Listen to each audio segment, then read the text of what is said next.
Hello, everybody, Hello. and welcome back to another one of our live streams. I've got Leoni with us again today. Say hello, Leoni. Hey guys. How are you? How are you, Jaden? I'm good, thank you. I'm doing well.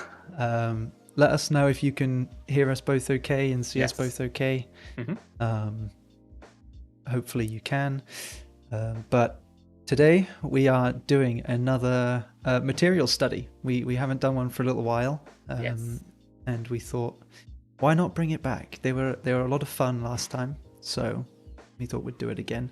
I took some requests from some people in sort of our Discord like voice chat to see what they'd be interested in, and I think Christina said that she'd be interested in seeing this as well. So keep your eyes peeled, Christina. You will be tested at the end. Um, um, but we're going to be doing a sort of mossy rock, or like just rock textures today, right? Yes, exactly. Yeah. So uh, Leonie's kindly put together a small sort of reference board, hmm and we will be applying this texture to our own little moon colony rocket. Yes. And then after we've done that, we will then be applying it to something a bit more practical, which is this lovely little rock man. This is the first time I've seen him, and he is adorable. I love Yeah, him a this is lot. big character design. I did it in five Yeah, yeah. minutes. He's so cute, yeah. Um, so if any of you would like to follow along with us today, then by all means, you can join our Discord server. Let me see if the command is working in the chat, because sometimes it doesn't. It does. Okay, Nice.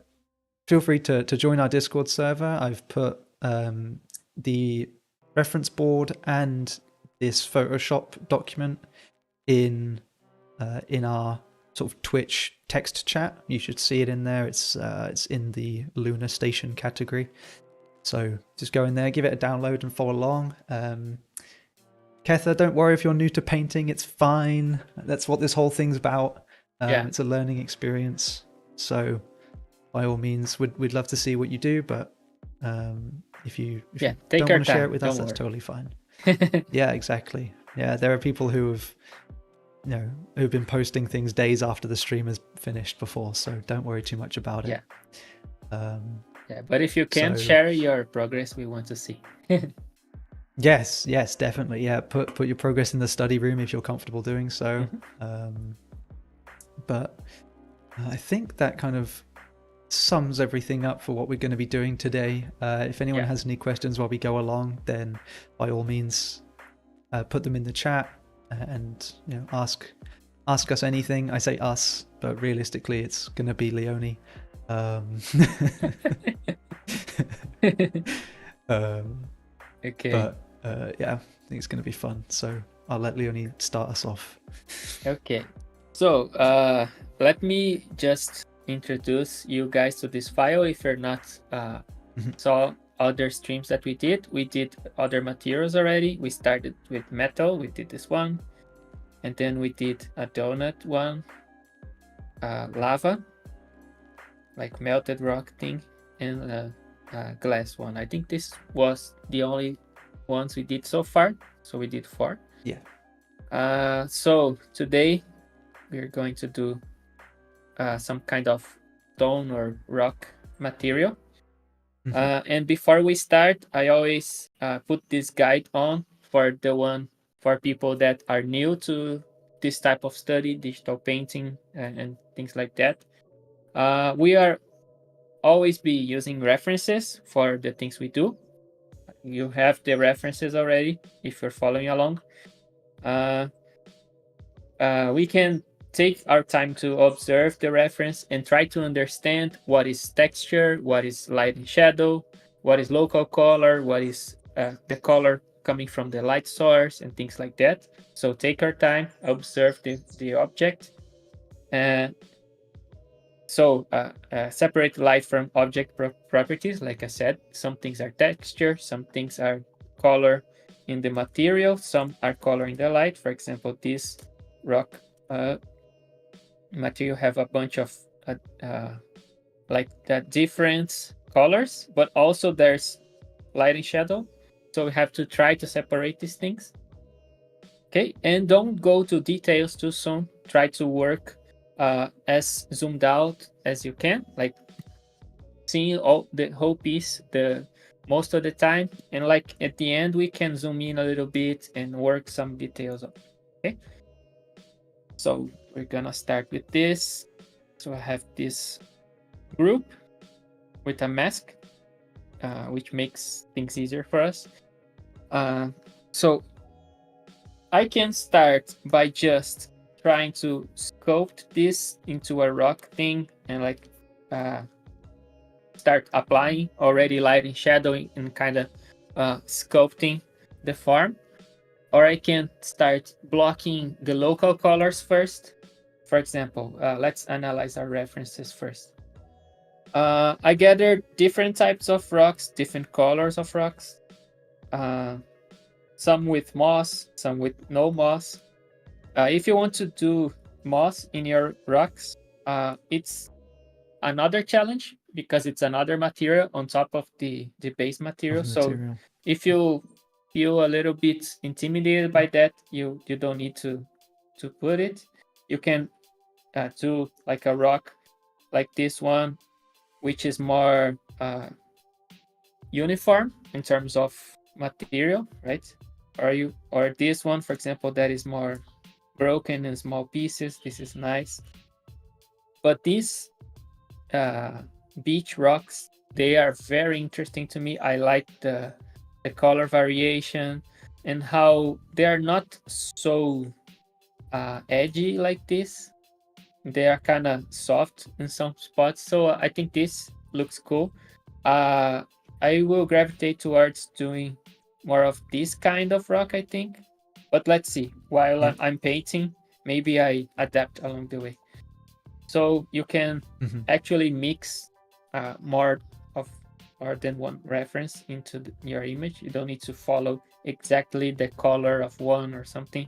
You can kind of pick and choose what you like about any of these references.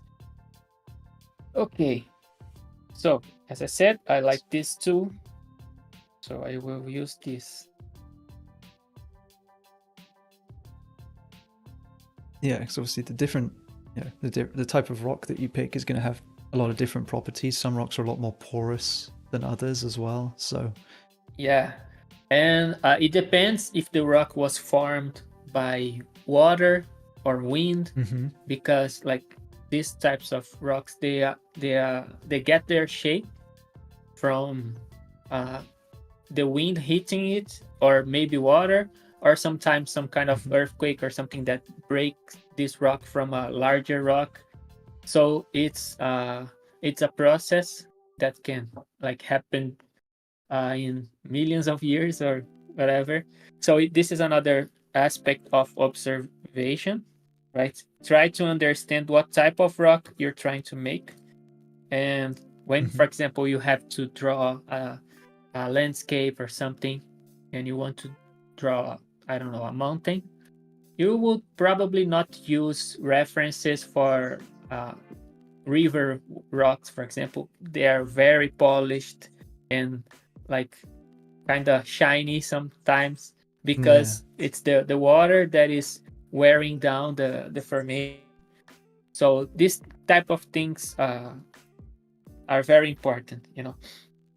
So with this one, because I'm trying to do this that is very colorful, I think I will separate first the color, and then texture, and then light and shadow. So I will not worry about light and shadow for now, and I will just try to place this color of this rock.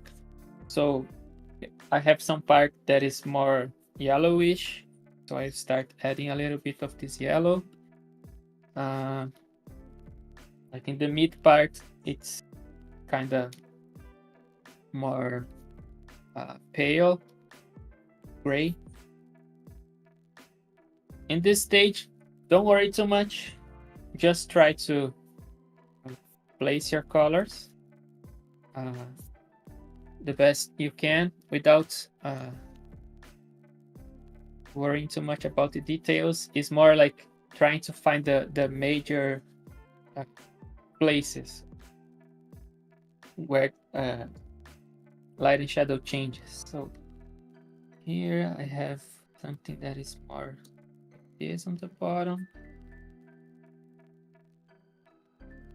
I was going to say, do you find yourself using a color picker at all? But it doesn't seem like you do. You tend to like picking your colors manually. Yeah. The... Yeah. One thing with color picking directly in the reference, first of all, you don't exercise your observation, which is good. Like it's always good to try to trust your eyes and like be comfortable with color picking with your eyes, not with the actual color picker, because well, when you try to color pick, if I try to color pick here, like in this area, for example, in a very small area, see how much it changes? Yeah. Like there is a lot of information here. Like if I go here, look at this. Like the color picker is all over the place. If I try to color pick here, I can color pick a pixel that is very yellow. Then I start painting with this yellow, but it's too much. It was like a very small thing, you know. Especially when the image is very complex, it's better, I think, to trust your eyes than the color picker itself. Unless you do this, which is you select the image. I duplicated this into another thing, and I can apply a filter to it. For example, I go to the filter gallery and do something like paint dolls or something that kind of simplifies the shape. You know, kind of unifies a little bit. So color picking like this is better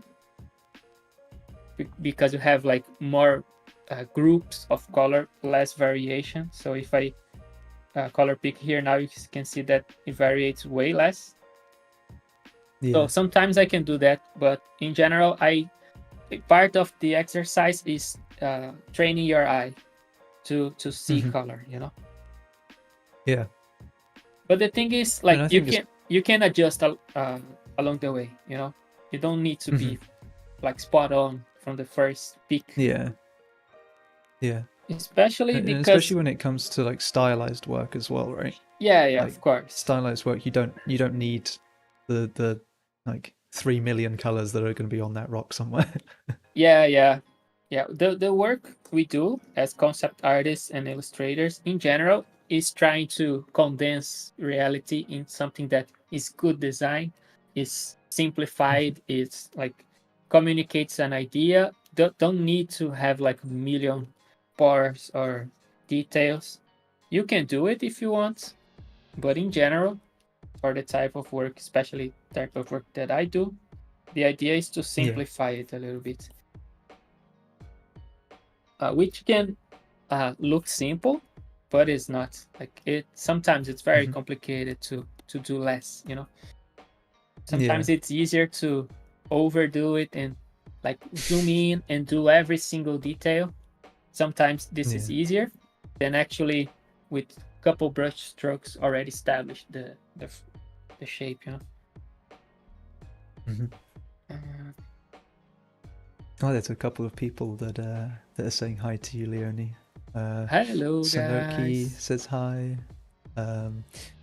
Blooming Brain says hi. They said, hi, Leoni. It's Anna from Coffee Time Art here as promised. Hi, Blooming Brain. Oh, sorry. Hi, Anna. Hello. Hi, Leo. Hi, Laura. Yeah, those of you who weren't here when we started the stream, then you can find all of the resources. You can find our reference board and this Photoshop file with the rocket on it on our Discord if you would like it, if you'd like to use it. Yes. You go on Discord, go into the Twitch text channel, and you'll find the zip file in there. It is the Hi Jaden moment. Hi Marco.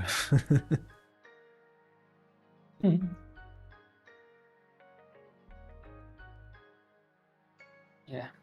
This will be kind of challenging because this is a very complex variation in color. So if you're not comfortable with doing something that is so complex, choose one of the other references that are more simple. Okay. Yeah. But in terms of process, I would probably, if I do a more simple one, I would skip this step and do the next step, which is applying the actual form, like light and shadow. So this is, I'm just trying to block the local colors first and the main areas of color shift, and then I will start applying the actual light and shadow. Yeah. So I have to figure out what I'm going to do with this. Probably just to mark it better, I will separate this.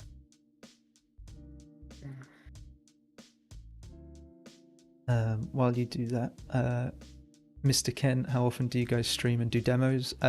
We try and stream twice a week currently. Those are normally on Wednesdays and Thursdays, but it sort of changes depending on our artists' workloads and stuff like that. So the best thing you can do is join the Discord and keep an eye on the events going up in there. Yes. Yeah. What is the next event, for example? We already have that in Discord, right? Yes, we do. The next event is it is Melissa's one. The dragon it should be anyway. Yes, it should be Melissa's one. She's finishing off her dragon from from Smaugust, so it's like a month late or 2 months late, but it's fine. Yeah, no dragons are for every day. Exactly. Every day is Smaugust day, right? Yeah. Definitely. Okay. What do you think about that? Let's see. I will. The good thing about with streaming is that I can use the stream image as my thumbnail to see if it looks cool. Yeah. Okay, so because these have like very complicated texture, we're gonna use one of the best things about digital, which is blending modes. So we're gonna start, I will create a multiply layer and I will try to just block my light and shadow. I will probably use the same type of light and shadow I'm using this, which is like I have a top left corner light. So this bottom part will be in shadow, this top part will be lit. So this is what I'm start doing here. Yeah. So this is actually super straightforward. It's not very complicated. I was going to say, so this is part 2 of your process, right? So you've put down the sort of basic colors, and now you've moved on to getting the lighting in there. Yeah, in general, especially when I'm trying to do a process that is easier to understand, I try to separate things in layers. So this is my local color layer. So this will be my light and shadow layer. So I can, for example, erase this and imagine we are going to paint a rock that is more simple, more uniform. I could just do this, and like start doing the light and shadow on top of that. But because we are trying another thing, so I have this in a separate layer, which is easier than try to figure out everything in just one layer, which is also a good exercise. Not depending on layers is also good. Trying to do everything in one is good. But for today, the idea is to separate everything. Sure. Nibui-sama asked in the chat, how do you choose the color for the multiply? When I'm doing the actual shadow shape, I'm not worried about color. For example, I just picked like black, and I'm just figuring out the form itself, and then I can do this. For example, come here and change this shadow color to whatever I want. So that's one thing that I try to do as best as I can, especially when I'm trying to explain a process, is that I try to break the process in more steps. So instead of trying to figure out everything at the same time, I break stuff. I don't care too much about the color of the multiply now. I'm just care about shape. Then when I figure out shape, I can think about color, Yeah. It's better, like especially if you're a beginner, it's better for you to break things in small chunks, It's easier to understand. Yeah. Even Jada could understand. I could try. I could try to understand. Jada is easy. You can do it. Yeah, maybe I should follow along with these studies sometimes, Yeah. Learn a thing or two. Yeah, this can be fun. Okay. Oh, that's another thing actually. If anyone has any materials that they would like to see us cover in the future, or any sort of fundamentals that you'd like us to go over, then by all means let us know. You can always let me know in the Discord, or you can put them in the Twitch chat as well. I'm always open for ideas. Yes. So at the end of the day, we do this stuff to help you, so we might as well do what you struggle with. True. I'm learning. I love how I'm learning tons just by seeing you use the round selection tool to add depth to the ship's window. Yeah.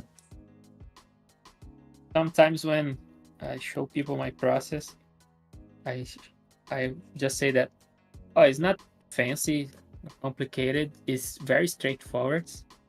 So some painters, like some digital painters, when you see them paint, look like magic because they place a bunch of weird shapes and lines and things like that, and the image starts forming from that. So it's looks like magic, especially if you don't paint. But my process is very logical and straightforward. So this step is this thing, this other one is this other thing. Very simple, I think, to understand. Yeah. Which I really think is good. Different. Yeah. Yeah. It's good for teaching, probably. I really love seeing different artists' approaches to like the same challenge almost. Yeah. It's really cool. Of course, it's complicated for us to do that because everyone have things to do, right? But would be nice to see, for example, several artists trying to tackle the exact same thing, to see at the same time how like Tulio approaches this, how Militz approaches, like how Alex A do it, because everyone does it differently, which is the beautiful part, I think, about art in general, is that there's no one way to do it, unless it's mine. So my way is the correct way. Yeah. We've had a couple questions through, so I'll pass these on. But first off, hi Diana, welcome to your first stream. I hope you learn a lot. But let's see. Sweerorin, I think is how you say that name. Sorry about that. What's the best arrangement for layers? I'm a beginner. I don't really paint. Okay, well, I think that's a pretty difficult question, right? Because I think a lot of different artists use layers in different ways, right? Yeah, I can rearrange these layers and they will work. For example, I can place this on top of the others, but the thing is, this would have to be, I think, in color. No, color would not work. I would have to place this in a blending mode and try to make it work. Like you can choose the way you place your layers. For example, I could just paint like this and work the material itself, the local color on top. It can work. You just have to adapt your blending mode and things like that.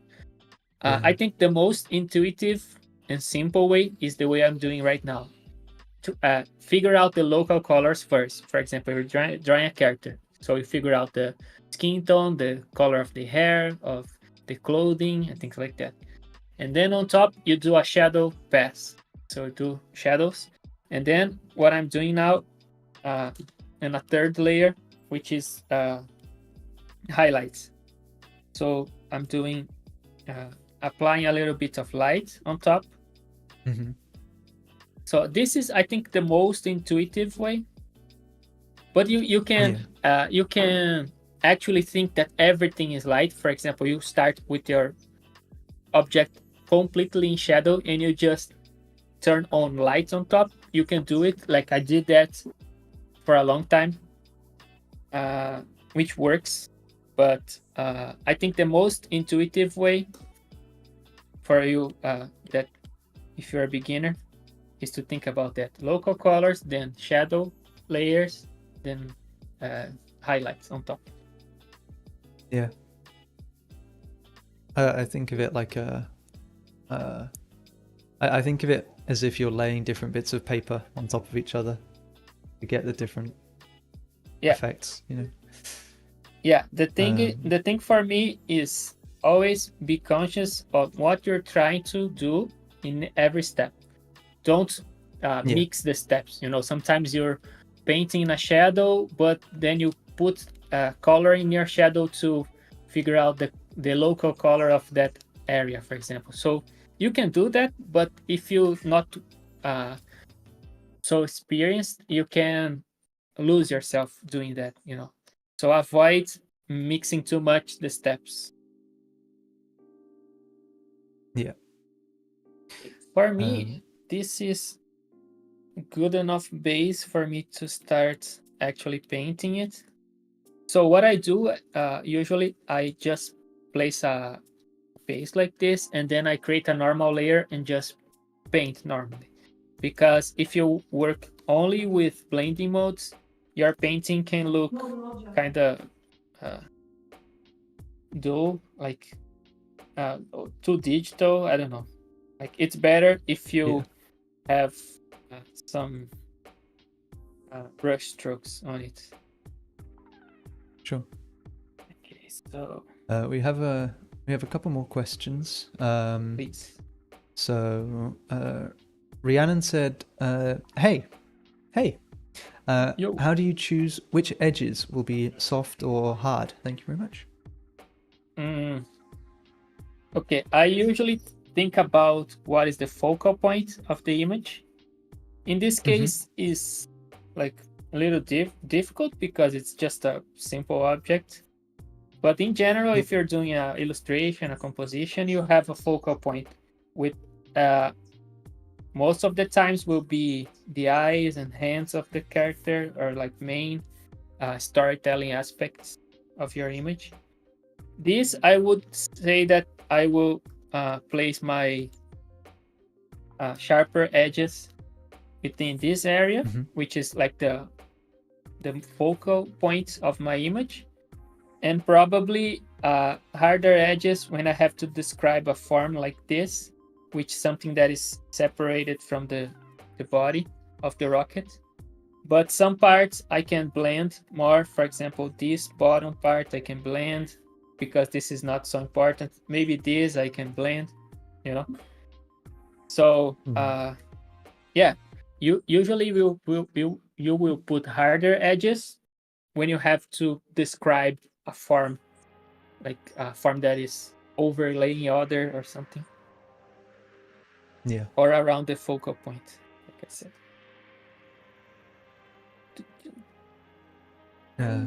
Thank you. And then there's another one that Nibu-sama, I think, found his answer, or found their answer, sorry, but I think it's worth asking anyway, just in case. Yeah. So they asked the greenish tone that you're adding, which I think was on like the lower part of the rocket while you were doing the lighting. Yeah. Here.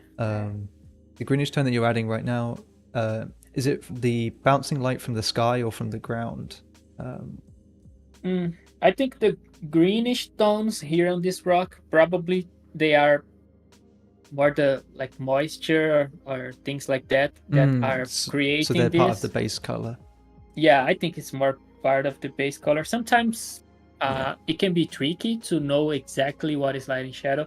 The thing about this picture, it looks like an overcast day, like there's no hard sunlight hitting it, so the light and shadow are more subtle, I think.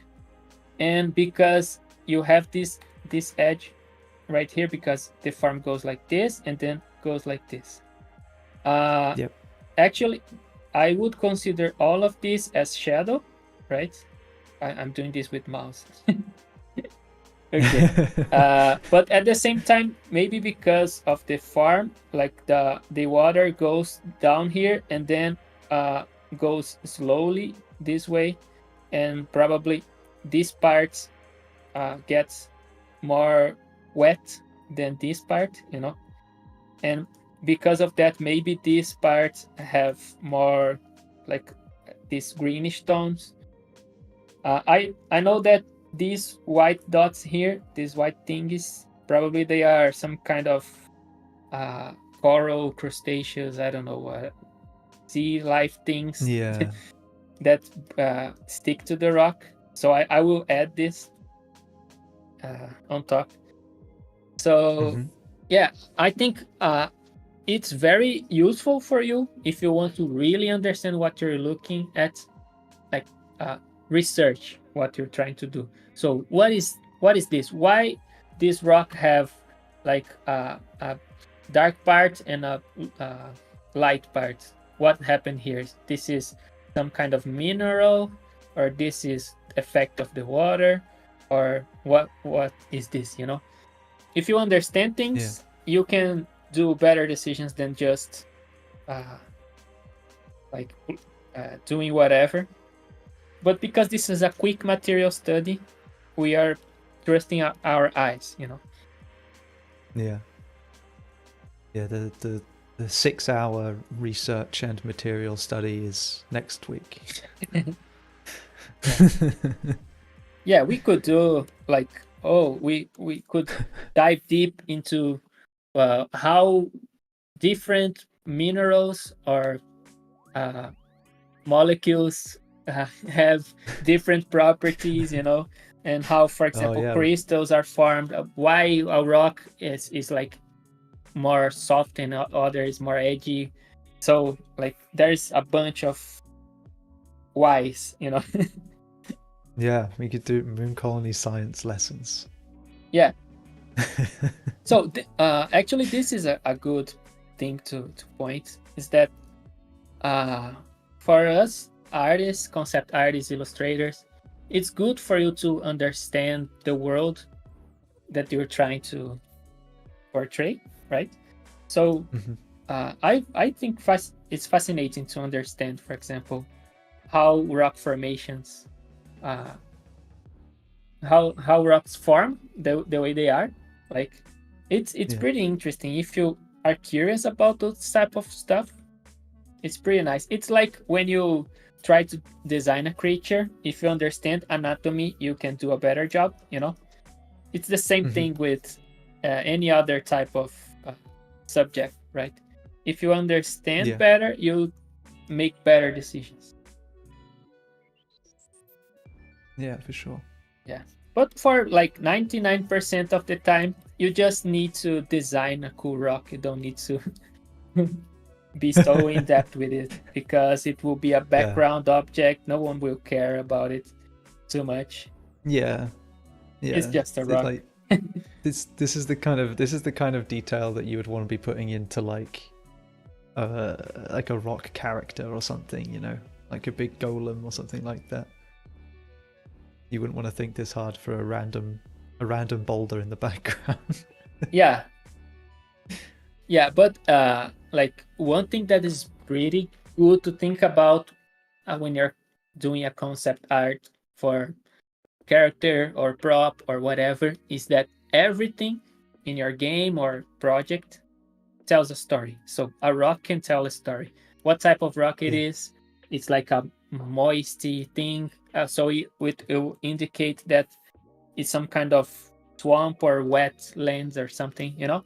So these type of things, maybe the player or whatever, the person who is watching your image, they may not tell exactly what is off on your concept, but we can kind of tell that, oh, this rock, for example, seems very out of place in a desert or whatever, you know, or this cactus don't fit in a beach scenario or whatever. Yeah, it can be a surprising storytelling device. You know, I think it reminds me of in Dragon Age Inquisition, there's an area that is really flooded, and then you can essentially drain all of the water from that flooded area. But because it's been flooded so long, all of the rocks have grown like seaweed and stuff on them, and all of the wood that was under there has started to rot. So it like tells a cool story. Like, even if you hadn't been the one to clear that area, just the materials that we used on the objects, sure. Like you would know instantly going there that this place was flooded not long ago. Yes. So this is pretty cool. Like, think about when you do a illustration, no matter if it's concept or like an actual illustration, you're always trying to tell some kind of story. It's like no character that you design should be like, oh, this is just a dude, you know. So when you do this like is Greg. this is Greg, and that's it. No more information. He's just Greg. Yeah. The thing is, it's always nicer when you can convey the personality of a character, you know, only by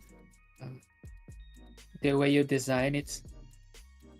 It's like when you draw a forest, for example, you can see if the forest is evil or if it's like a elvish, nice place or something based on the shapes of the trees, you know, like the foliage or whatever.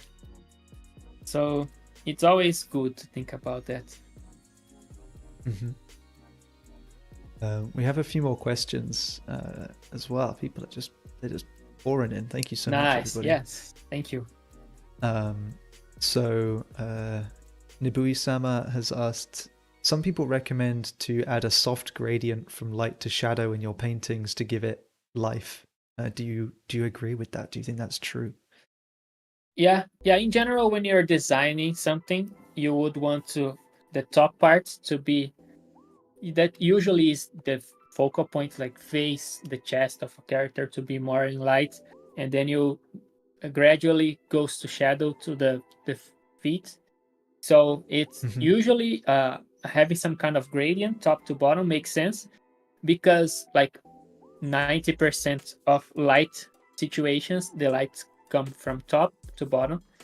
So it makes sense to have the bottom of your image a little darker than the top. and kind of guides the eye a little bit better. So makes sense. Yes. Yeah. Cool. Thank you. Kethra has asked, because of the light of the sun, wouldn't all of the colors have sort of an orange tone? They said that's a noob question, but hey, no, there's this no is such thing as a bad question. This is a good question, actually. You have to about the color of the light of the sun. Actually, the white that we have, like the whitest white, is the sun. So it's like the main light source that hits the earth is light from the sun, of course.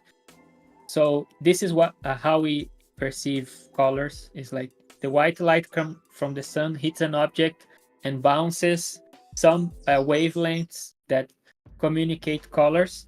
So in general, we could consider the light of the sun as a white light if it's like daylight, but during the sunrise and sundown, it kind of shifts more towards the red because of the amount of atmosphere the light has to go through.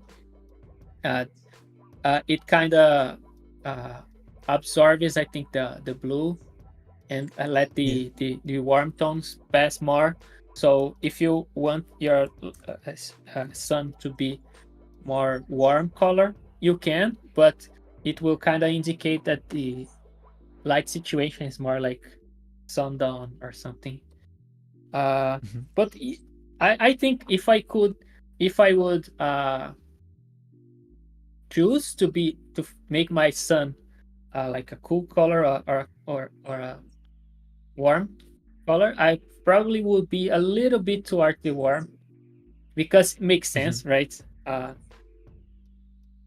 We feel the warmth from the sun, so we tend to think about, oh, this is a warm light. Yeah, it can be, but just a little bit. Like, try to consider the sun mainly as a white light source. Yeah. I'm gonna jump ahead a couple of questions because this one is kind of relevant to what we just spoke about. So would you say that the rock that you're using as a reference right now, or that you're painting right now, is being hit by a cool light since it's on like an overcast day? Yeah, maybe a little bit. I did a layer. This layer, kind of cool. It's not completely like gray. It's kind of cool. Like if I oversaturated, I did this, but this is like I'm using the reference, but at the same time, I created this small scenario for my rocket, which is like a studio environment, right? Yeah. So it's kind of, for example, I'm doing bounce light from the floor into the object, which is like a gray tone, like I did here, because I'm studying the material, but considering that my light is more like a studio thing. In the first that we did, for example, which is this one, we did like a greenish tone just to tint the metal like a green.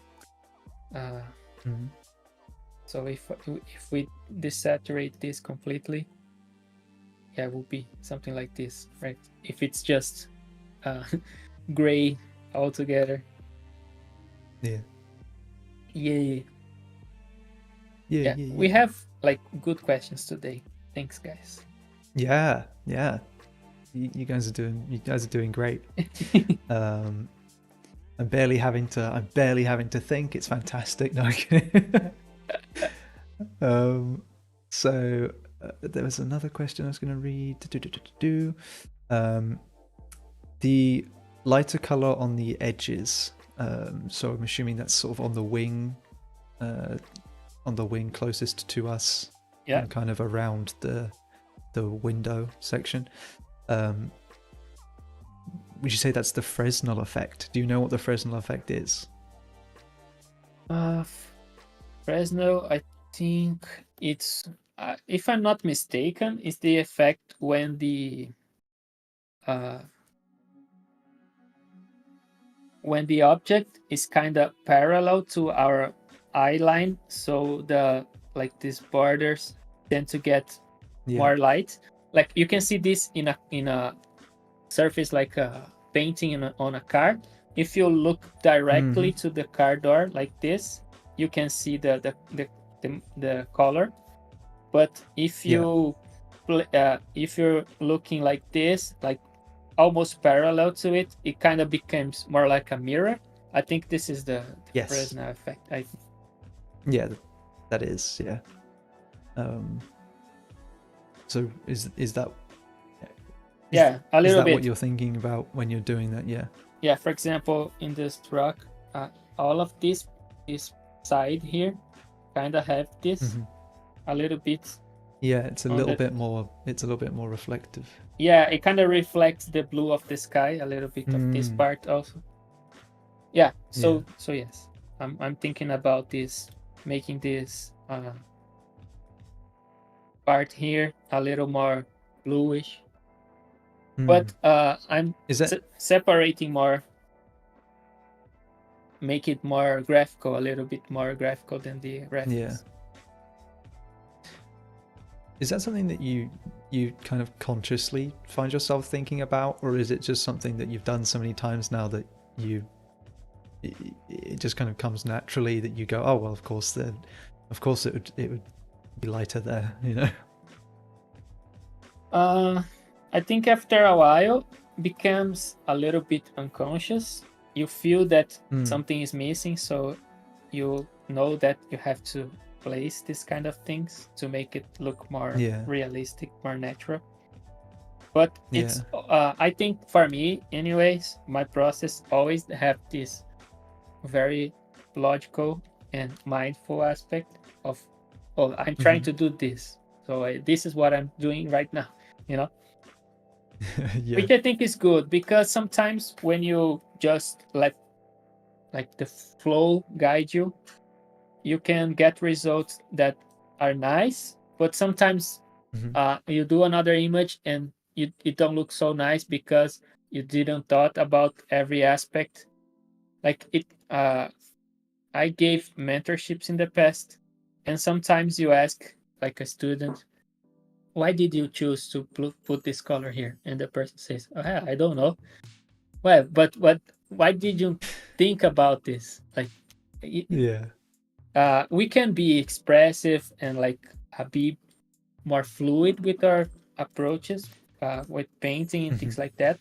But in a professional scenario, usually you have to be very mindful of your decisions. Like your art director will ask, why this character have this element? Like why the sword looks like this? And you have to say, oh yeah, makes sense, because it's like in terms of design, fit the personality of the guy, which is like a evil character, so the shapes are pointy or whatever, you know. So things have to make some kind of sense. Not completely. But a little bit at least. They have to make sense within the brief that you've been given, you know. Most of the times you're not drawing whatever you want. You have some kind of constraints. So to understand what you're doing, to think about what you're doing, it's good.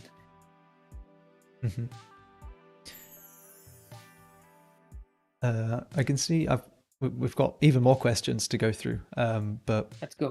I can see we've got a few more people who have joined. So once again, I'm going to say, if you'd like to follow along with us, or you know, if you're watching this on YouTube after the stream is over, you can find all of the resources that we've got here. So you can find the Photoshop document and the reference board on our Discord server.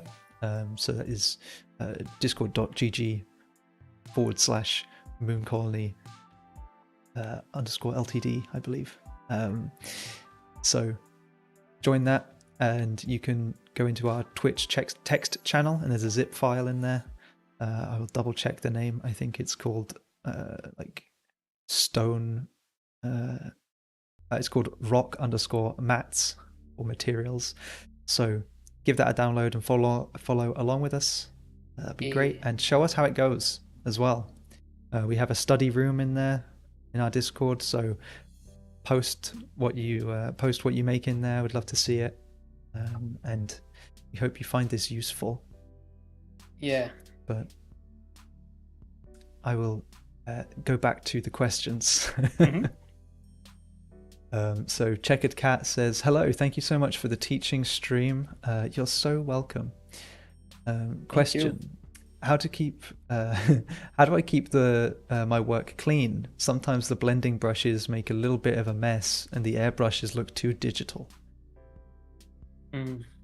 Yeah, sometimes it's hard to balance the things, right? Like I always struggled with that, trying to find some balance between having texture in my work, but at the same time don't look too noisy, because sometimes, at least for me, when I use too much textured brushes, I lose the focal point. It gets too noisy everywhere. So it's a balancing act. Sometimes it's hard, but try to balance soft edges with hard edges. It's something that you get with experience. I think like this is one of the aspects of digital painting that we are always trying to improve. I think most of the artists that I know, they're always trying new approaches to improve that balance between areas of the image to make it readable, interesting to look at, all at once. It's hard. It's not easy. But yeah, the thing is, avoid to have too much airbrush everywhere, and also avoid having too much texture everywhere. I don't know what to say. Yeah. I just can say that I struggle with that.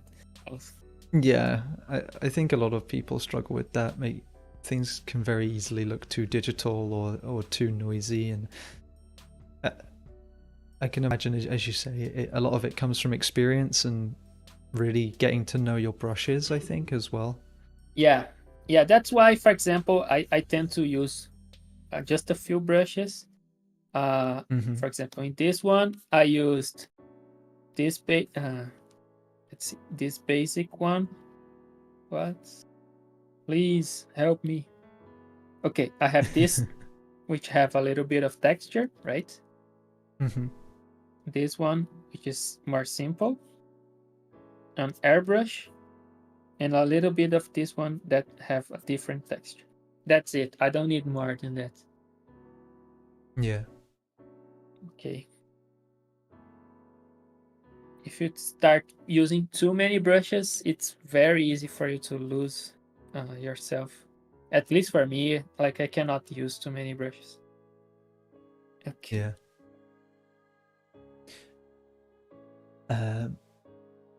I hope that answered your question, Checkered Cat. If not, then feel free to sort of dig deeper and ask something else as well.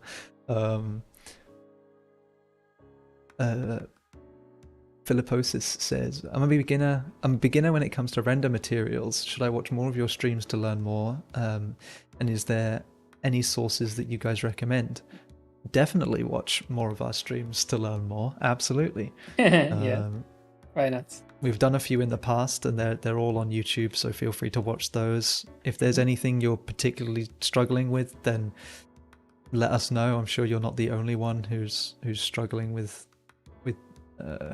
it, so we can see about helping you out with that in another stream. But Leoni, are there any other sources that you would recommend to help with rendering? I think for materials, it's not that hard for you to find good reference for it. So I would say that it's important to study, and you can start with simple stuff. For example, we did glass, metal, and other complicated materials already. Start simple. So for example, if you're going to do a rock material, get a simpler one to start, like this one. Mm-hmm.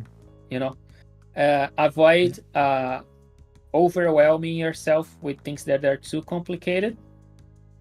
You have to be patient. So create a simple object like a sphere or a cube and try to render materials with that. Yeah. This is what we are actually doing. Like this rocket, it's a little more complex than just a cube or a sphere, but it's like these wing parts are like cubes, right? Stretched cubes, Mm-hmm. and this part is like a cylinder, so kind of behaves like a sphere. This part also is kind of a sphere, right? Mm-hmm. So yeah, just really break it down. Yeah. Yeah. The thing is, don't overwhelm yourself. Go basic first. Like don't rush the process. Start simple, and you build a little by little on top of that. Mm-hmm. I see. I see. Learn from Moon Colony, then apply to Moon Colony. Yeah. Wow. Yeah.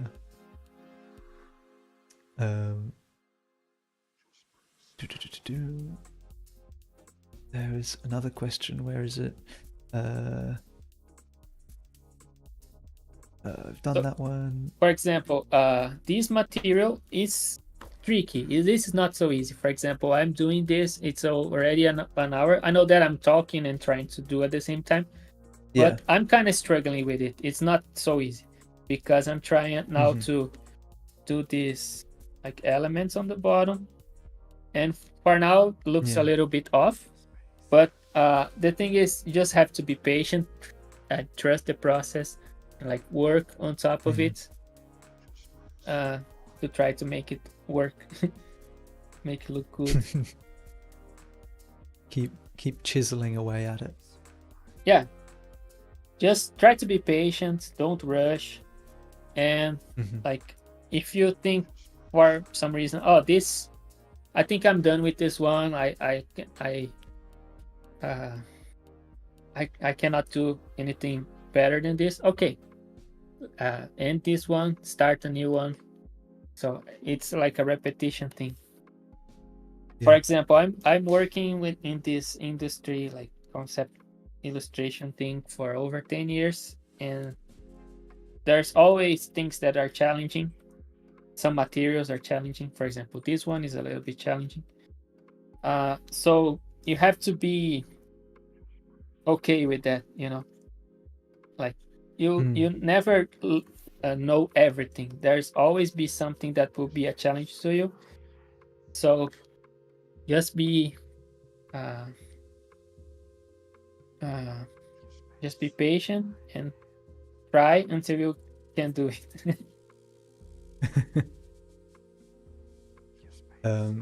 Yeah, kind of related to that, Andrew Hung Art sort of said, asked, what are you thinking about while you're overpainting? I feel like I don't know what I'm doing after I finish the flats and the shading. I guess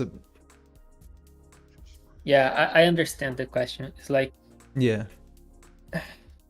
I think for this type of study, sometimes you have just to try to trust your eyes, because when you overthink it, sometimes you kind of get lost. So I know that's kind of contradictory what I said before, but sometimes when you're doing observation studies, you have to trust your eyes and not what you know about stuff. So for example, I'm painting this area of my rocket, so I'm looking at this area from the reference, and I'm just like looking at it, and I see yellow, so I go here and I put a little bit of yellow, and then I look there, so I can see like a cooler blue tone or something. So it's like trust your eyes and your instincts to paint a little bit also, because Yeah. one thing that happens is when you're too logical and like you're just thinking about it all the time, you can create something that in theory is looks it's supposed to look cool, but it looks artificial, you know. Hmm. It's Yeah. complicated. I wonder if. Yeah. What? Art is difficult? Who? What? Um. I wonder if a good way to sort of practice not thinking about it too much is having that blurred filter on the Yeah, reference a little bit, because then you're kind of forced to just yeah, look yeah, at the colors and the shapes a bit more, instead of seeing it as a rock, you're seeing it as a yes, blurry like a blurry yeah. color, I like actually shape of do just this random a lot, colors. especially when I'm Yeah. trying to do portraits from observation. I do this with the face, Mm. so I just see shape and form, light and shadow colors. I don't see eyes, noses, whatever, you know. You just Yeah. focus on what you see and what not on what you know. For example, when Hmm. people are drawing faces when they are beginners, it's pretty common for them to describe an eye like this. So it's like this. So you have the iris and the pupil, and you have like uh, eyelashes, you know, and the eyebrow is made of like uh, Loads hair of like little this, hairs. you know. So Yeah. I have a something like this. This is an eye. Like every human will look at this and say, yeah, yeah, this is an eye. Okay, but this is not a very realistic eye. Kind of looks like too graphical, you know. So if I Yeah. do this, for example, and do this, like this is already an eye way better than that one. Okay, that was pretty impressive. Actually, that was pretty cool. So yeah, like this is more shape than anything, you know. I'm just, yeah, for example, Yeah. this is just uh, shapes of light and shadow. There is no eye here, there is no nose here, you know. Like I did this a Hmm. bazillion times, so I can do like this, you know. So Yeah. like uh, this is a face, you know, but when you look at it, it's just random stuff, you know. Yeah. That was pretty cool. That was like some magic that has just been worked. That was awesome. Yeah, but like Um, I draw faces a million times already, so but yeah. I'm used to it. But I never painted a rock that is specifically this material, like this Hmm. texture. So this, for example, something that I'm struggling, you know. So Yeah. yeah, it's how things work, right? Mm-mm. Cool. Thank you very much. Maybe we can Maybe start we. doing the golem, Ooh. right? Yeah, yeah, we could start doing the golem. I think, right now it's just we're just kind of polishing up the what we've got already, right? So Yeah, I think. if I would continue this, I would figure out this bottom part a little bit better because it's Mhm. kind of like loose. Uh, Yeah. yeah, but I can try to do this in the character. Okay, Yeah. Do it. Let's do it. okay, let's do this. I'm going to put my rockets in the other file, like like this. So I'm gonna use it as reference also. So Nice. this is also a nice thing, right? To put your reference together with your drawing, then you can Hmm. look side by side, like how close did you got with it. For example, when I look at this, maybe I could have brighter spot here. And more color. I see more color information than I have on mine. I also can, for example, compare these type of things. Like I would, if I would continue this, do more ambient occlusion, more shadows on this to make this look like they're popping out of the form a little bit, and they're not just dots. So like this secondary thing, which is to compare with your reference, is good. Like you first try to trust only your eyes, then when you finish it, you can compare directly to see how off you were, how off you were when color picking or choosing values. Maybe your values are way off, Okay, let's do our goal, and so I'll try to go pretty fast. Gotta go fast. And this golem is included in the Photoshop document that's on Discord as well, right? It's in the same file, yes. Yeah, so... Yeah, you don't need to use this. You can create your own creature if you want. But I think this is very cute. Yeah, this dude is cool for applying these concepts. Like I could reference just the actual material, but I like to reference my own study because I already filtered some information, so I can kind of like rush through it a little bit faster. You're gonna see that this one will be done way more efficiently than the first one, especially because this thing was the first thing I draw in the day. So it's pretty common for you to be a little like rusty when you wake up. Yeah. But it's always good to apply really apply what you've studied to something.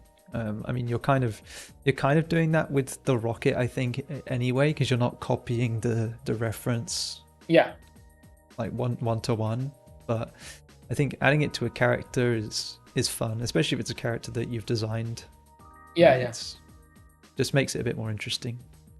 Yeah, and for me, one thing that is very important is to make this process as fun as I can. Like I want drawing to be fun to me. So when I design characters, I design characters that look funny, a little bit, or epic, something that you get excited by to paint.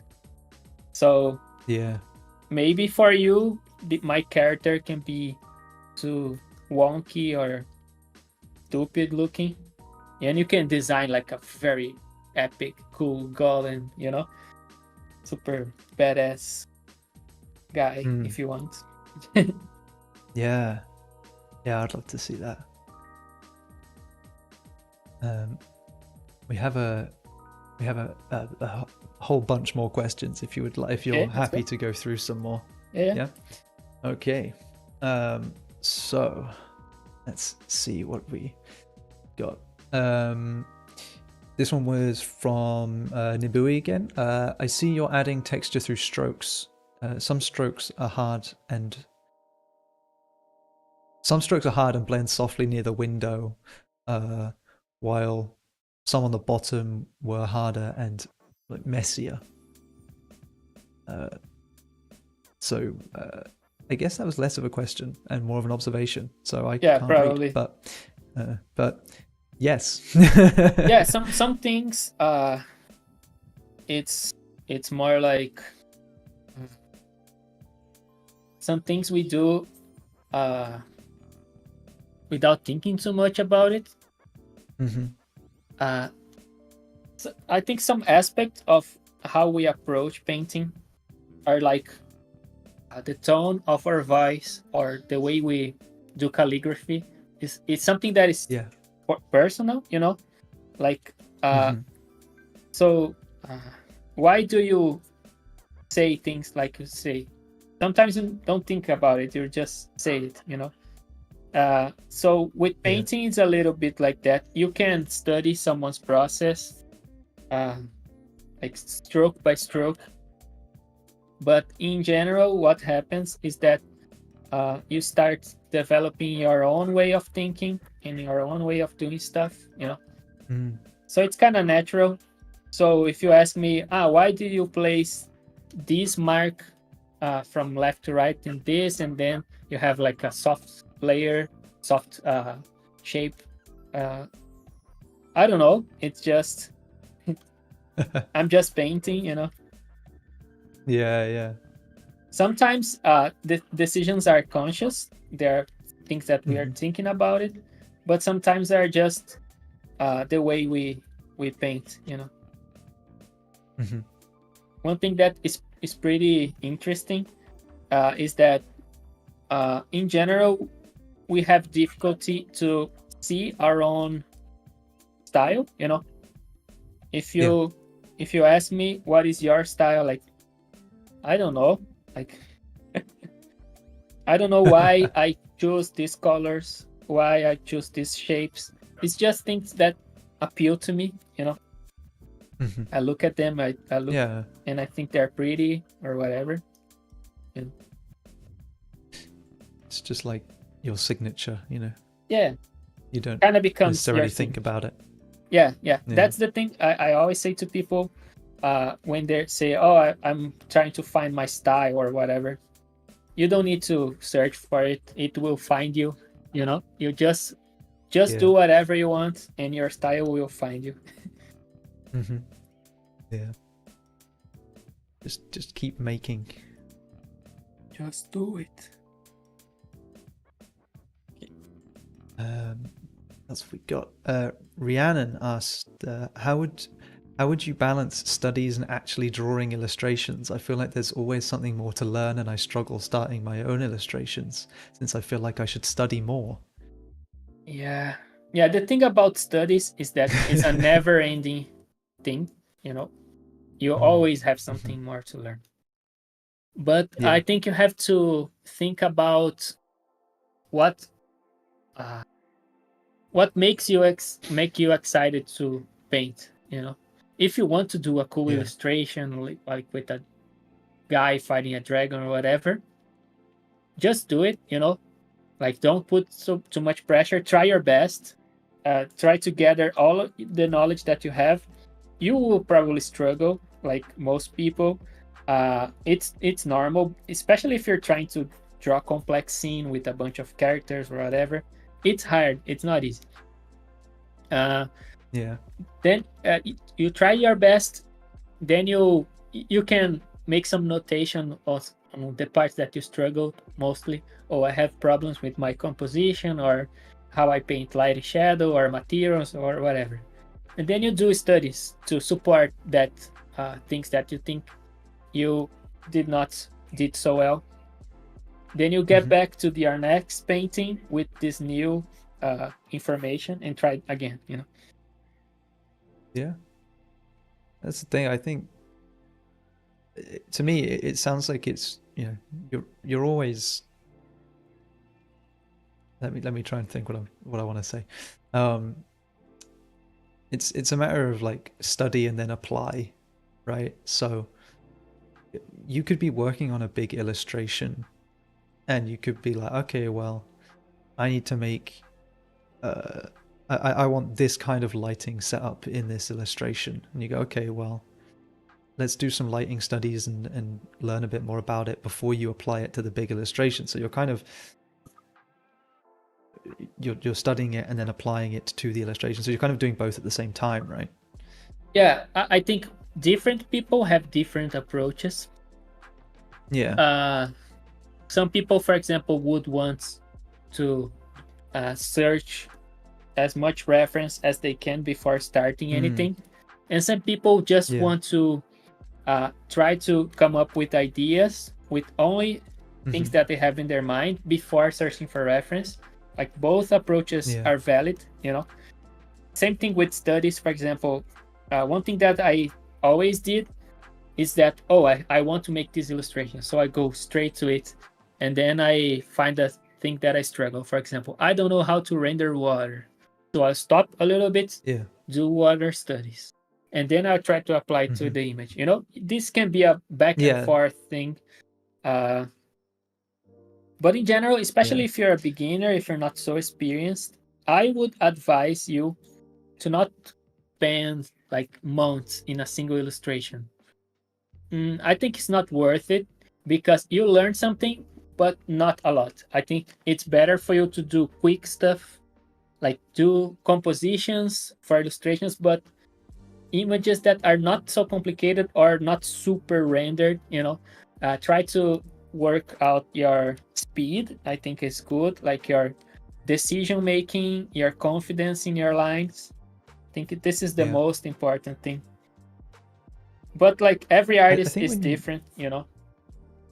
Yeah. I think when you do more sort of quick illustrations, or as you say, not don't spend months on one, maybe spend a couple weeks instead or something like that, you can really see the progress that people make in that. I see it a lot when I go into the voice chat as well. There are people in there who, like, they'll do an illustration, then 2 weeks later they'll do another one, and you can already see improvements that they've made between them. Yeah. I see sometimes people that they get too attached to the image. Yeah. I think this is not good. Like, don't be so attached to the things that you do. Like, this is not good. Okay, forget about it, do another one. Like, don't get, oh no, I have to make this specific image look amazing. So you just keep pushing it. But like, if you don't have a good base, like, there's no point. So it's like building a house. You have to have a solid foundation before you paint the walls or place the decoration. If you're doing decoration on a house that is like about to fall, like, there's no point, you know. So working your foundations, like the basics, are the most important. Well, I hope that, you know, I hope we helped you out a little bit there, Rhiannon. But yeah, for example, long story short, just do it. You can see, just because I did one study, you see how faster I did this one. Like, this is way simpler, but way more confident than this, I would say. Like, I prefer this than this in terms of brush strokes, the quality of my lines and decision making. My Golem is better than the Rocket for now. And I did this in 20 minutes or less.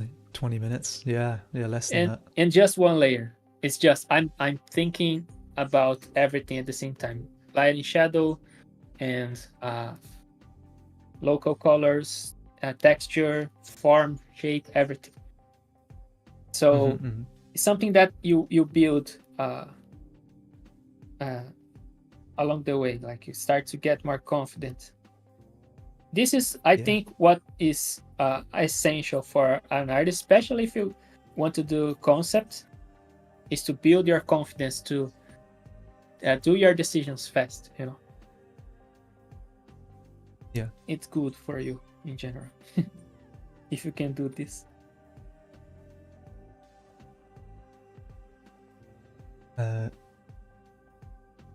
Let's see. Nibui Sama asked, now that you this was asked right when we started the Golem, for a bit of context. They asked, now that you mentioned you've already studied the material, and that's why you can skip some observational steps, would you say the best way to learn from something is to do an observation study and then later apply it to some kind of character or prop design? Yeah, it's good because I think you solidify a little bit what you learned, Mhm. you know. uh Yeah. I think it makes uh things stick to your mind a little bit better if you Mhm. apply to something. Yeah. Not necessarily, like, the thing is, like I did before, I did the rocket, and I was uh, looking at this. If I could stop here and just point some errors, like I can do annotations in my Mhm. study, and like go to the next one. Yeah, you can do this. You don't need to every time apply to a creature or something. But it's good. Yeah. I think it's nice because you can Mhm. actually create things that you can post on social media or post in a portfolio, or sometimes you can stumble on an idea saying, oh, I kind of like this dude, but I would like now to, for example, create some kind of character, yeah, that have like a huge golem friend or something. Yeah, so like sometimes you can stumble on cool ideas, by Yeah. just like doing stuff, doing quick stuff. Mhm. It also, I guess, it also gets you thinking about what you've learned in a different context. Yeah. So, you're like, yeah, you've learned a lot about the material from the study that you've done, but when you're applying it to a creature or a prop, maybe it's in a different lighting situation, so you can, you know, take the basic understanding that you've got from the colors and the textures and everything like that, but apply a different light to it and stuff like that. Yeah. So Yeah, for sure.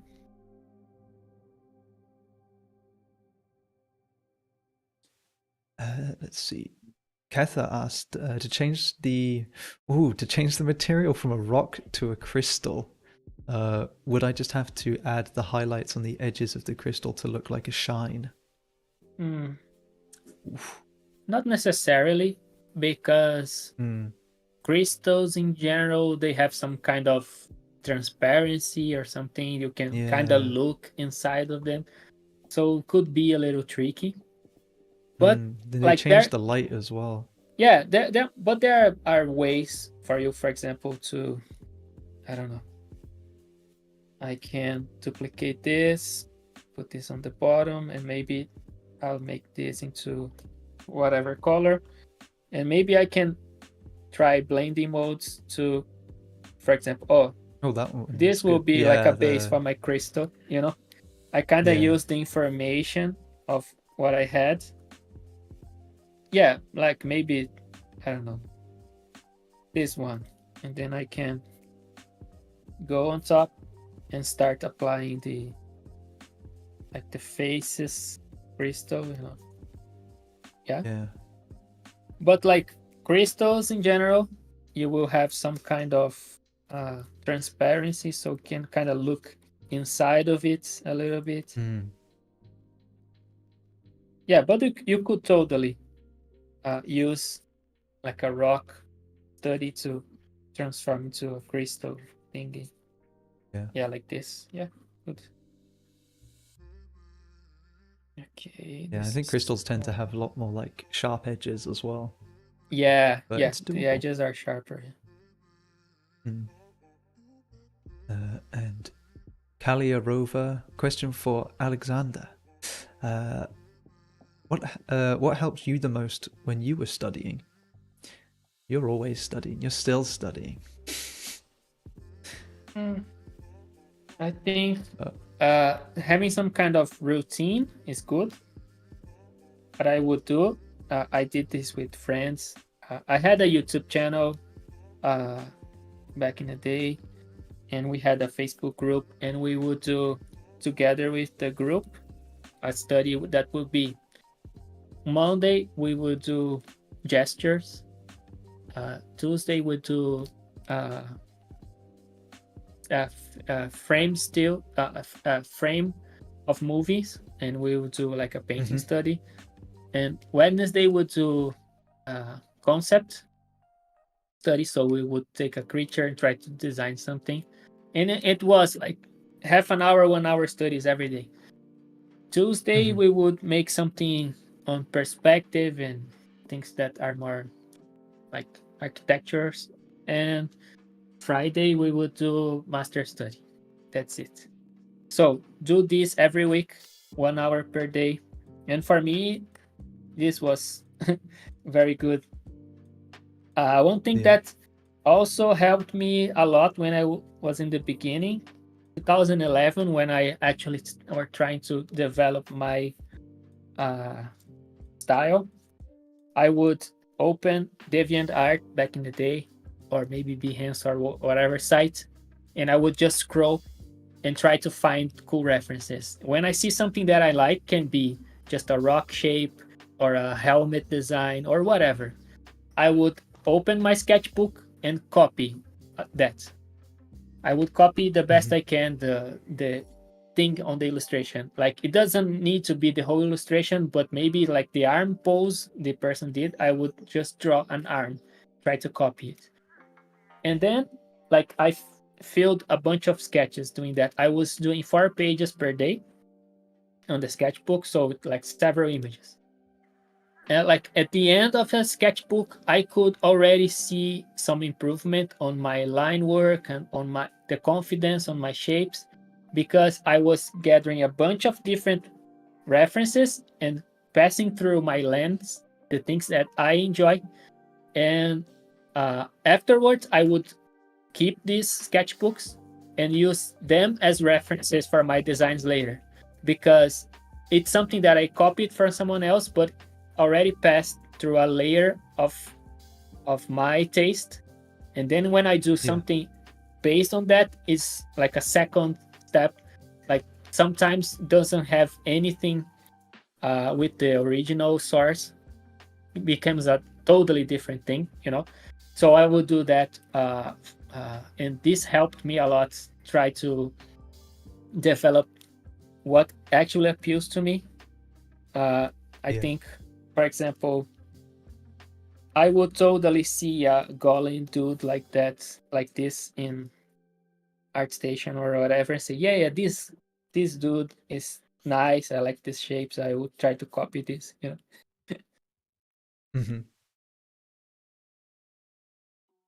That's it. Yeah, I totally get what you mean about having a routine as well. I think that's It's for me important. way better if you study like half an hour, 1 hour per day, than to spend a week spending like working 8 hours per day and then months without doing nothing.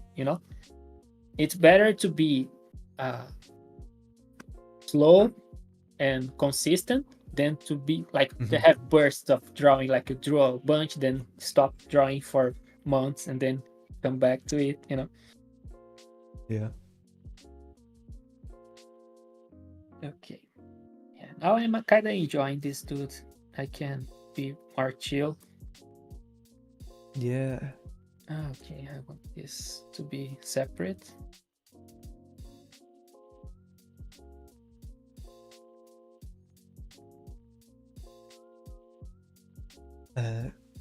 Copying is underrated.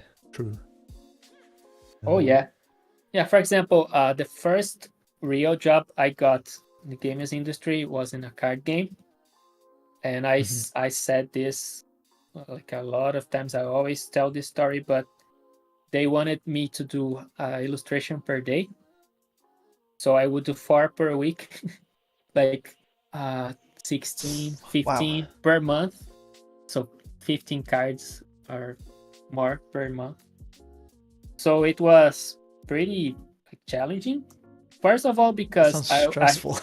I had no experience to start, so I was a beginner, and also there was no one to help me, to guide me. I was using YouTube to watch tutorials and figure out things by myself. But what I used, like what helped me, was to learn some tricks.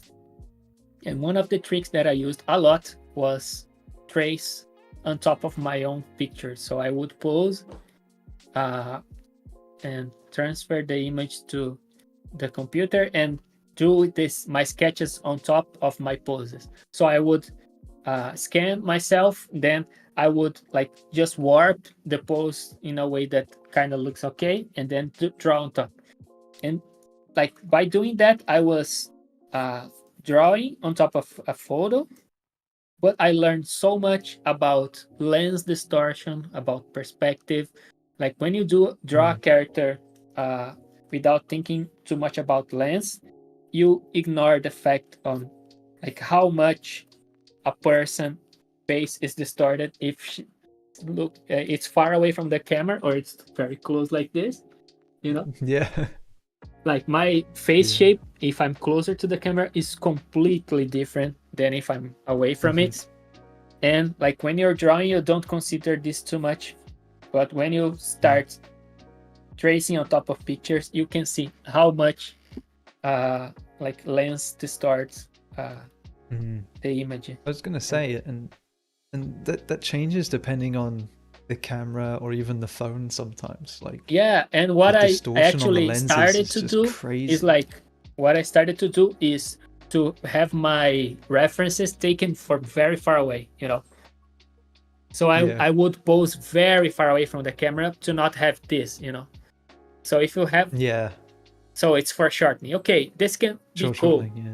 Yeah, but like for a card game or something, this is too much most of the times. This look like an anime scene or something. So you want to be a little bit far away from the camera to take pictures without too many distortion. Yeah. But it's cool, you know. It's nice to try different stuff. Don't worry too much about copying. Like doing master studies is great. Try to copy the decision making of other people, but you have to be mindful of what you're doing. And if you post somewhere, you just say, oh, I did a master study of this artist, and place the reference and reference it, you know. So it's okay. If it's a study or something, everyone can understand what you're doing. It's okay. Yeah. Don't be afraid of doing this. Yeah, just make sure you reference them. Yeah. You don't have to reinvent 24 the wheel. hours per piece. Yes, yeah, true. Yeah. Sanoki said 24 hours per piece is not so bad actually. Yeah, just don't eat, sleep, shower. 24 hours. Relax. It was more like just 6 or 7. 6, yeah. What the hell? Actually, what I did, my approach was I did all the sketches on Monday, and then Tuesday to Friday was painting, because they wanted 5, like 1 each day. So I said, no, guys, come on, 1 per day is too much. And because we have the sketch approval, so I will do my sketches on Monday, you approve the sketches, and then I paint on the other days. Okay? Yeah. So I felt very smart. So I'm so smart. What did you do if they didn't approve the sketches on Monday? You'd have lost a whole day. Actually, like it was not the actual process of a serious card game, which is do thumbnails and sketches. It was like just read the description and draw something. So they would just ask something like, oh, maybe you can twist this arm, or like zoom in or zoom out or whatever. Like very small feedback, because there was no time to work on feedback. I think just 1 or 2 times I had to remake something because it was not on brief and the briefings were terrible. But I don't complain, because it was the first opportunity that I had. I could drop my regular job to work with illustration. I know that they did not pay me well, especially compared to like international values and like things like that. Yeah. But for me, it was a great experience because I learned a lot in 2 years. You learned not to do 5 illustrations a week. Yeah, but I built my speed for sure. I think in general I paint faster than most people, a lot because of this Yeah. experience, and also experience with advertisement, like working on advertisement agencies where you have to do like several pieces per day. Yeah. So I learned to be fast. But my work improved a lot when I started learning to be slow, a little more slow. Yes. Because learn to breathe a little bit. Yes, this is so important. It's important for you to think about what you're doing, not rush the process. So do good thumbnails, like work in the foundation of your image before start applying random textures on top, Yeah. Take your time, don't rush it.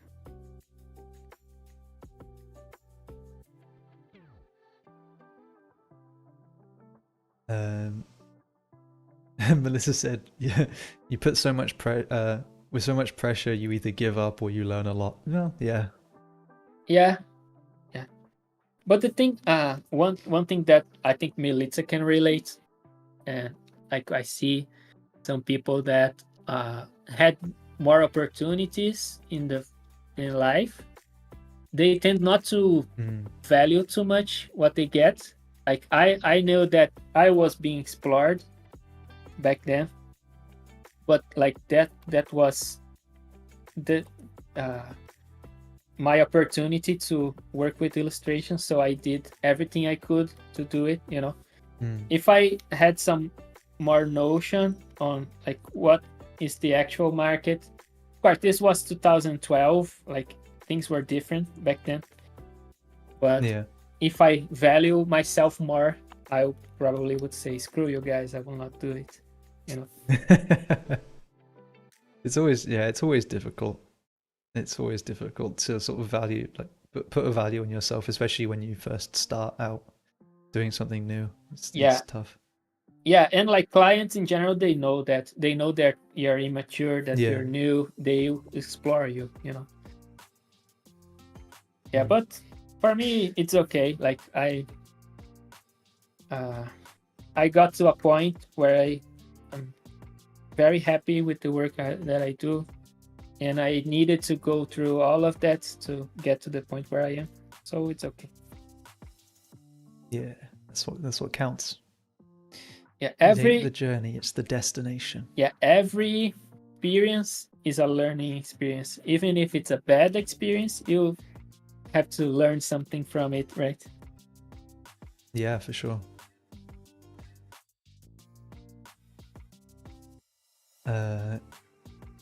Checkered Cat says, "This is so inspiring. Thank you for sharing your story. Transitioning is very difficult and life is complicated." It is indeed. Yeah, like I can say that I worked a lot to be here, but at the same time, I must admit that I was very lucky also to be raised in a family that supported me in a way that they just said, yeah, do whatever you want. They did not put barriers in my path, so they would say, yeah, just do whatever. And I did not had to support my family in a young age, like having to pay bills or something. So I had my time. Like I developed my skills over a decade of work because I could take it slow. I know that's not the same for everyone. Sometimes people have more obligations and things are not that simple. But at the same time, nowadays, we have more resources, things are more accessible. For example, we have streams like this that back in the day, it was like one or two people doing, was not too much. I don't know Yeah. if Twitch existed in 2012 when I started. I don't know. I think it did, but it was in like it was in its baby stage. Yeah, like even Um, access to internet was kind of bad, at least for me. My computer was very, very bad when I started. For example, I used to open Photoshop, do a brush stroke, and like go out, take a cup of coffee, and then come back to see the brush stroke ending. It's bad, how laggy it was. But yeah, like we do whatever we need to do, right? yeah, for sure.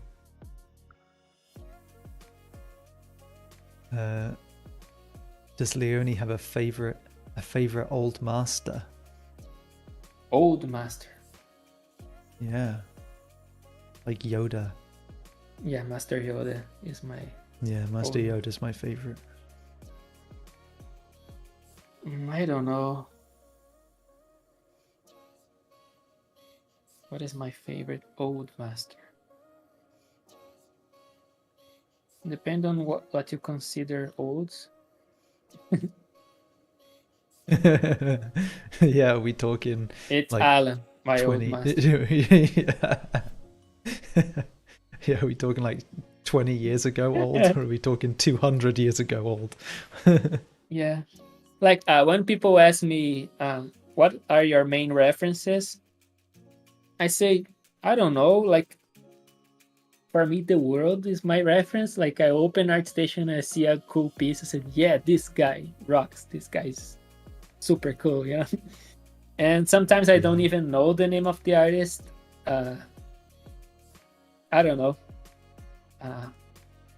But very old guys, probably. I think I like studying the work of Bernini, the sculptor, like the shapes and things like that of the sculptures are super nice. We did some studies of that. I think Caravaggio was one of the biggest ones when I was in college. I liked his compositions.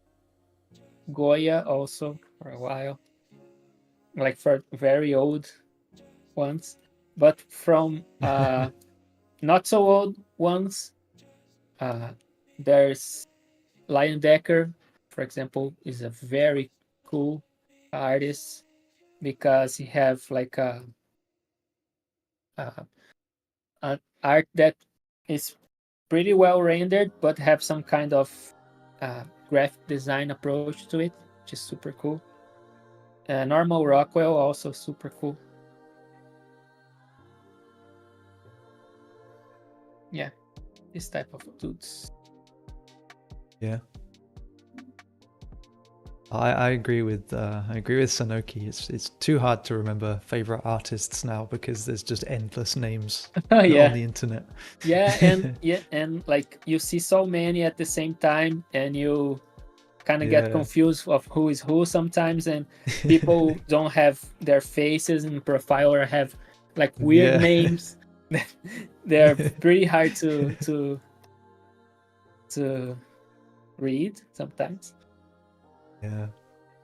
I don't know. My favorite artist is a Grimblekin Stinklesnout on ArtStation. He's the best. Underscore 89765. Underscore 897. Yeah. I'm glad you know them. I'm glad you know them too.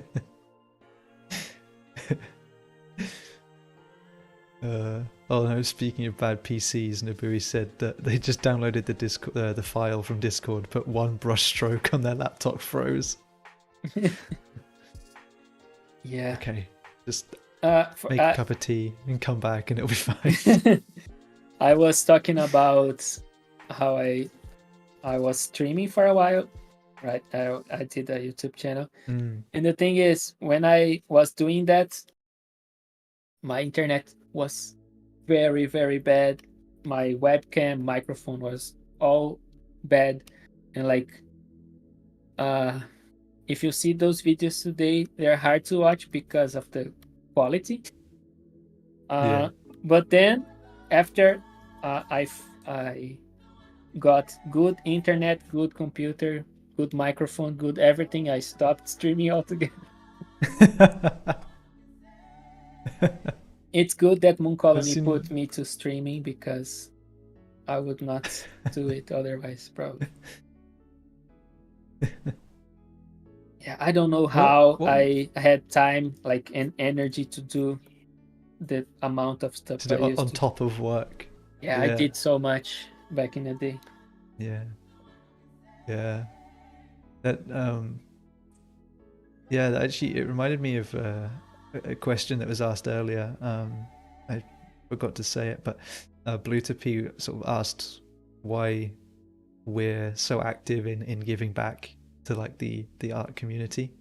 They know individual artists who do sort of teaching events and streams and stuff like that, but not many studios. But yeah, I think a big part is that a lot of our artists know what they know what it's like to learn themselves, like to teach themselves. So they can make that easier for people. Then they like to do that. Yeah, I always had this for myself. I always had this mindset of I will share my knowledge with whatever people need it, especially Brazilian guys. Like, I think most of us are willing to help each other, so it's pretty common for like Brazilian artists to share their processes, or like the way they do contract or whatever, because I think, for me anyways, I know how hard it is to break into the industry, so I'll try to help as much people as I can, you know. And for me, like, I get excited by sharing stuff.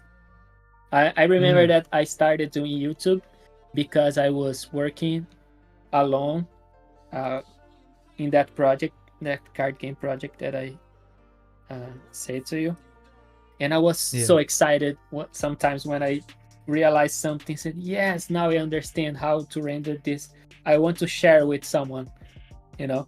So the idea was, I will make a YouTube channel and start sharing this knowledge, because I was learning and sharing what I was learning at the same time.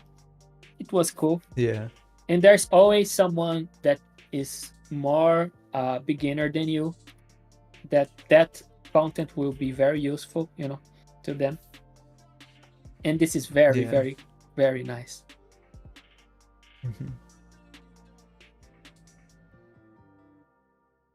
Yeah, I think it is nice to give back, especially when you know how it feels to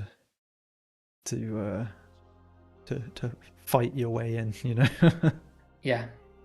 Um, Sometimes I get a little bit annoyed with people that complain too much and say, oh no, I cannot pay for courses or whatever.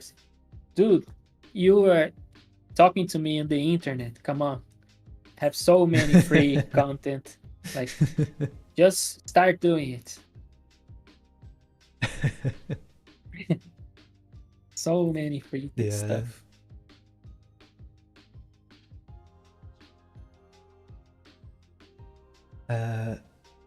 Oh boy, let's see.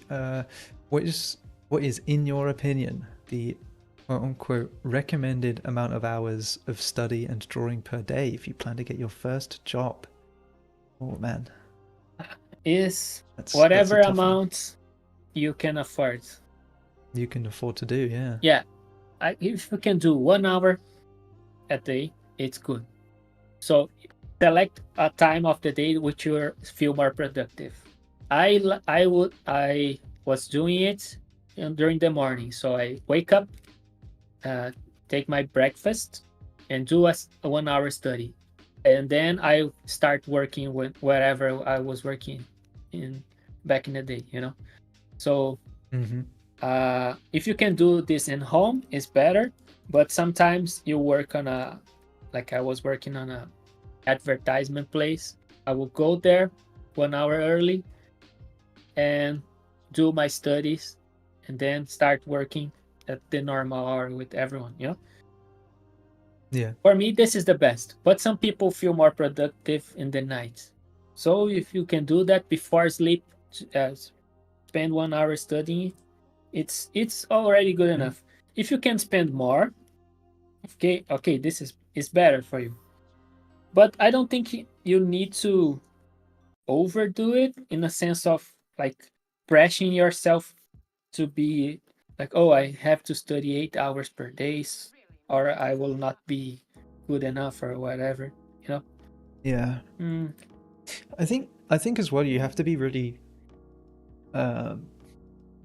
wary of burnout as well. I think if you sit there and you go, okay, I have to do 3 hours a day or like even 2 hours a day, then some days you might not be feeling it, and then that's okay. You know, don't force yourself to do it, or else you'll end up, you know, I think, doing more harm than good. You know what I did a lot?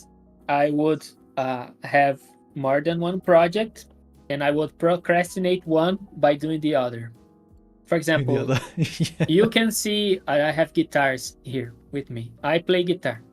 So I would be like, oh, I don't want to draw today, but I will play guitar. So I will using my time to do something. But like other day, I don't want to play guitar, but I will draw. So it's like I procrastinate one with the other. So you don't You're need like to. you're tricking your brain Yeah, into